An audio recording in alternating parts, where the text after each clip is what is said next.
Hi ಎಲ್ರಿಗೂ ನಮಸ್ಕಾರ. Welcome back to my YouTube channel. ನೀವು ನೋಡ್ತಾ ಇದ್ದೀರಾ ಗಾನ್ವಿಕಾ ಕುಕಿಂಗ್ ವ್ಲಾಗ್ಸ್. ತುಂಬ ದಿನ ಆಯಿತು ನಾನು ವೀಡಿಯೋಗಳನ್ನ ಅಪ್ಲೋಡ್ ಮಾಡಿ.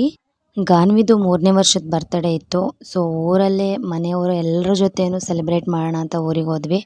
ಅಲ್ಲಿ ಬರ್ತಡೇ ವೀಡಿಯೋ ಮಾಡಿ ಅಪ್ಲೋಡ್ ಮಾಡೋಣ ಅಂತೇಳಿ ಎಲ್ಲ ಅಂದ್ಕೊಂಡಿದ್ದೆ. ಅಲ್ಲಿ ವೀಡಿಯೋನೂ ಮಾಡೋಕ್ಕಾಗಲಿಲ್ಲ, ಅಪ್ಲೋಡು ಮಾಡೋಕ್ಕಾಗಲಿಲ್ಲ. ಹೋದ್ಮೇಲೆ 15 ದಿನ ಅಲ್ಲೇ ಇರೋ ಥರ ಸಿಚುವೇಶನ್ ಬಂತು. ಸೊ ಯಾವ ವೀಡಿಯೋನೂ ಮಾಡಲಿಲ್ಲ, ಯಾವ ಅಪ್ಲೋಡು ಮಾಡೋಕ್ಕಾಗಲಿಲ್ಲ. ಸೊ ಊರಿಗೆ ಲಾಸ್ಟಲ್ಲಿ ಕೊನೆಯಲ್ಲಿ ಬರಬೇಕಾದ್ರೆ, ಬೆಂಗಳೂರಿಗೆ ವಾಪಸ್ ಬರಬೇಕಾದ್ರೆ ಅಮ್ಮನ ಮನೆಗೆ ಹೋದಾಗ ಅಮ್ಮನ ಮನೇಲಿ ಈ ದೊಡ್ಡಪತ್ರೆ ಗಿಡನ ನಾನು ನೋಡಿದೆ. ಬರ್ತ್ಡೇನ ಅಮ್ಮನ ಮನೆಯಲ್ಲೇ ಮಾಡಿದ್ದು.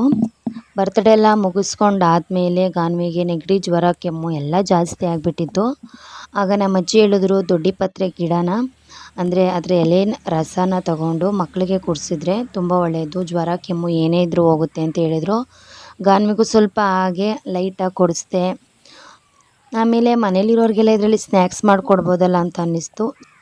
ಸೊ ಹಂಗಾಗಿ ಈ ದೊಡ್ಡಪತ್ರೆ ಎಲೆನೆಲ್ಲ ಬಿಡಿಸ್ಕೊಂಡು ಇದರಲ್ಲಿ ಪಕೋಡ ಮಾಡೋಣ ಅಂತ ಅಂದ್ಕೊಂಡೆ. ಬನ್ನಿ ಸಿಂಪಲ್ಲಾಗಿ ದೊಡ್ಡಪತ್ರೆಯಲ್ಲಿ ಹೇಗೆ ಪಕೋಡ ಮಾಡೋದು ಅಂತ ನೋಡೋಣ.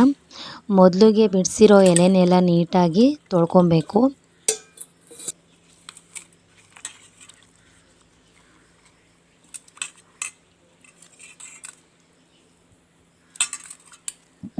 ಈ ಥರ ಎಲೆ ಮೇಲಿರೋ ಮಣ್ಣೆಲ್ಲ ತೊಳ್ಕೊಂಡಾದ್ಮೇಲೆ ಎಲೆಗಳನ್ನ ನಾನು ನೀಟಾಗಿ ಉದ್ದುದ್ದಕ್ಕೆ ಕಟ್ ಮಾಡಿಕೊಂಡು ಒಂದು ಪಾತ್ರೆನಲ್ಲಿ ಹಾಕ್ಕೊತಾ ಇದ್ದೀನಿ.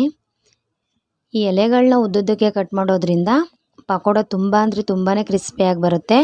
ಅದಕ್ಕೆ ಸ್ವಲ್ಪ ಪುದೀನ ಸೊಪ್ಪು ಹಾಗೆ ಕೊತ್ತಂಬರಿ ಸೊಪ್ಪನ್ನ ಹಾಕ್ಕೊತಾ ಇದ್ದೀನಿ. ಈ ಸೊಪ್ಪುಗಳನ್ನೆಲ್ಲ ಹಾಕೋದ್ರಿಂದ ತುಂಬಾ ಟೇಸ್ಟು ಸಖತ್ತಾಗಿ ಬರುತ್ತೆ, ತಿನ್ನೋಕ್ಕಂತೂ ಮಸ್ತಾಗಿರುತ್ತೆ. ಸೊ ಒಂದ್ಸಲ ನೀವು ಟ್ರೈ ಮಾಡಿ ನೋಡಿ.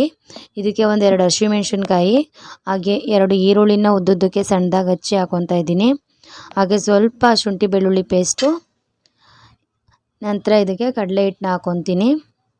ನಿಮ್ಗೆ ಎಷ್ಟು ಬೇಕೋ ಅಷ್ಟು ನೋಡಿಕೊಂಡು ಈ ಕಡಲೆ ಹಿಟ್ಟನ್ನ ಹಾಕ್ಕೊಳ್ಳಿ.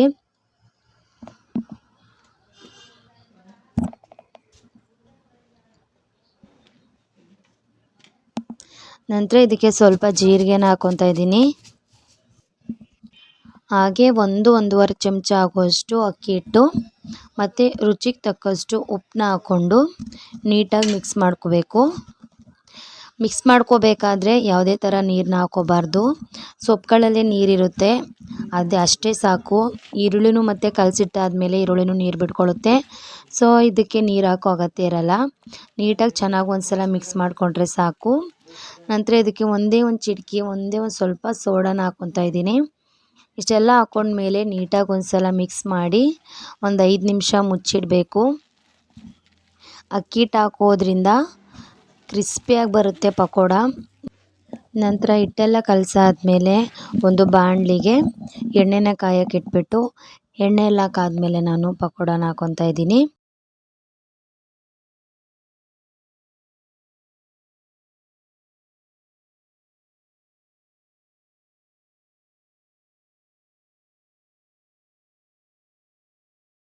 ನಾನಿಲ್ಲಿ ಪಕೋಡನ ಯಾವುದೇ ರೀತಿ ಶೇಪ್ನಲ್ಲಿ ಕೂಡ ಹಾಕಿಲ್ಲ, ಸುಮ್ಮನೆ ಹಾಗೆ ಹಾಕಿದ್ದೀನಿ. ಸೊ ಈ ಥರ ಹಾಕೋದ್ರಿಂದನೂ ತುಂಬಾ ಚೆನ್ನಾಗಿರುತ್ತೆ. ನಿಮ್ಗೆ ಹೆಂಗೆ ಬೇಕೋ ಆ ಥರ ನೀವು ಹಾಕ್ಕೋಬೋದು. ಸೊ ಫೈನಲ್ಲಾಗಿ ಪಕೋಡ ಎಲ್ಲ ಹಾಕಾದ್ಮೇಲೆ ನೀಟಾಗಿ 2 ಕಡೆ ಬೇಯಿಸ್ಕೊಂಡ್ರೆ ಪಕೋಡ ರೆಡಿ ಆಯಿತು. ನಿಮ್ಮ ಮನೇಲೇನಾದರೂ ದೊಡ್ಡಪತ್ರೆನ ಮಕ್ಕಳು ಇಷ್ಟಪಟ್ಟು ಹಸಿದ ತಿನ್ನಲ್ಲ ಅಂತಂದರೆ ಈ ಥರ ಪಕೋಡ ಮಾಡಿಕೊಟ್ರೆ ನಿಮ್ಮ ಮಕ್ಕಳು ತುಂಬ ಅಂದರೆ ತುಂಬಾ ಇಷ್ಟಪಟ್ಟು ತಿಂತಾರೆ. ಟೇಸ್ಟ್ ಕೂಡ ಸಖತ್ತಾಗಿರುತ್ತೆ, ತುಂಬ ಅಂದರೆ ತುಂಬಾ ಕ್ರಿಸ್ಪಿಯಾಗಿತ್ತು. ಇದು ಆರೋಗ್ಯಕ್ಕೂ ತುಂಬ ಒಳ್ಳೆಯದು. ಸೊ ಈ ವಿಡಿಯೋ ನಿಮಗೆಲ್ಲ ಇಷ್ಟ ಆಗಿದೆ ಅಂದ್ಕೊಂಡಿದ್ದೀನಿ. ಈ ವಿಡಿಯೋ ನಿಮಗೆ ಇಷ್ಟ ಆಗಿದೆ ಪ್ಲೀಸ್ ಈ ವಿಡಿಯೋಗೊಂದು ಲೈಕ್ ಕೊಡಿ. ಹಾಗೆ ಈ ಪಕೋಡನ ಒಂದ್ಸಲಿ ನಿಮ್ಮ ಮನೆಯಲ್ಲಿ ಟ್ರೈ ಮಾಡಿ ಹೇಗಿತ್ತು ಅಂತ ಕಾಮೆಂಟ್ ಮೂಲಕ ನಮಗೆ ತಿಳಿಸಿ. ಮತ್ತು ಯಾರೆಲ್ಲ ನಮ್ಮ ಚಾನಲ್ಗೆ ಸಬ್ಸ್ಕ್ರೈಬ್ ಆಗಿಲ್ಲ ಪ್ಲೀಸ್ ನಮ್ಮ ಚಾನಲ್ನ ಮತ್ತೆ ನೆಕ್ಸ್ಟ್ ವಿಡಿಯೋದಲ್ಲಿ ಸಿಗ್ತೀನಿ. ಅಲ್ಲಿವರೆಗೂ ನೋಡ್ತಾ ಇರಿ ಗಾನ್ವಿಕಾ ಕುಕಿಂಗ್ ವ್ಲಾಗ್ಸ್. ಎಲ್ರಿಗೂ ನಮಸ್ಕಾರ.